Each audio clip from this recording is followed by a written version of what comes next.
speaker. My name is Brian Juergensmeyer, and I'm getting an opportunity to see a side of Troy that unfortunately I didn't really get a chance to see all that often.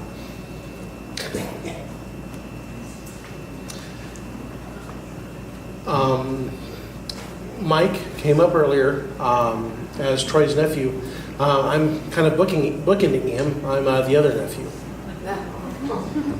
And in a lot of ways, it's hard to see the things that Troy was from the outside.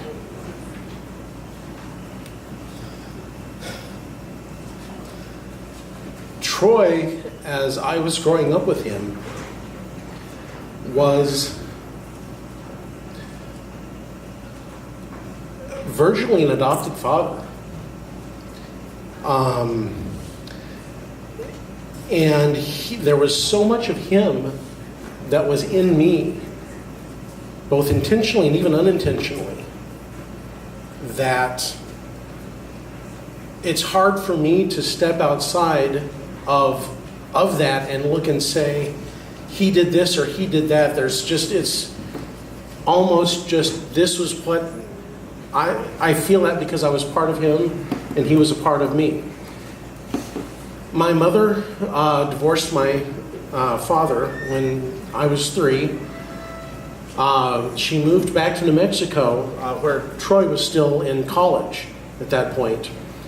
And Troy kind of took over surrogate father duties with, I can only imagine how he must have felt about it as a college student, having a 3-year-old rambunctious nephew suddenly dumped on his doorstep. But you all have seen the picture go past several times tonight of that green Suzuki. That's me on the handle or on the front of the tank wearing the helmet. My mother, I would pester Troy mercilessly. That farm was 5 acres. The perimeter was probably close to a couple of miles, and that was before Laura had beaten motorcycles out of him, and he had to go to unpowered 2 wheels. So I would pester him mercilessly until he would put me right where I was in that picture, and I'd make him do perimeters of the farm on that motorcycle with both of us wearing nothing more than flip-flops, shorts, and a smile. Must have driven my mother absolutely spare. Because I didn't mean it to be that shocking. But, my grandmother and my mother, I can still picture them just sitting out there just agog over watching us do this. He taught me to play chess when I was 5 years old.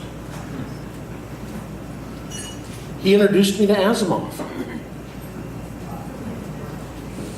I started to play alto sax in 4th grade because that was the instrument Uncle Troy played. And I could remember listening to him practice in his room there at my grandparents' house. Later on, after I graduated, I joined the military, was deployed to the Gulf back in '91. Troy sent me a camera and said, take lots of pictures while you're there. I came back and ended out semi-purposefully following him into a career in software development. I worked, I didn't quite go the same way that he did. I didn't feel like dealing with all the polygraphs. But I ended out in medical software development instead. But over the years, we kept in touch. We'd call frequently, and we'd have that distinctive voice that Troy always had. Well, hello, Brian. On the phone. This is the best I can do. I'm sorry, but we'd talk and we'd get caught up on family, and suddenly he wasn't there anymore. And I feel horrible now about what I did to poor Laura that day. And I apologize to you, from the bottom of my heart, because when Laura called me to tell me about Troy's accident, she called my cell phone and it was, programmed as, with Troy's name, not Laura's. And, well, hi, Troy, how are you?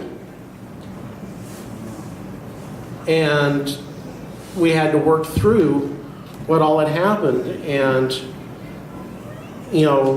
with the shock that it was to everyone that was in this room, all I can do is just thank you from the bottom of my heart for being here for Laura and helping her through everything and giving her the good memories of everything that Troy did with you guys and allowing me to know a different part of my uncle through what you guys have done tonight. Thank you all very much.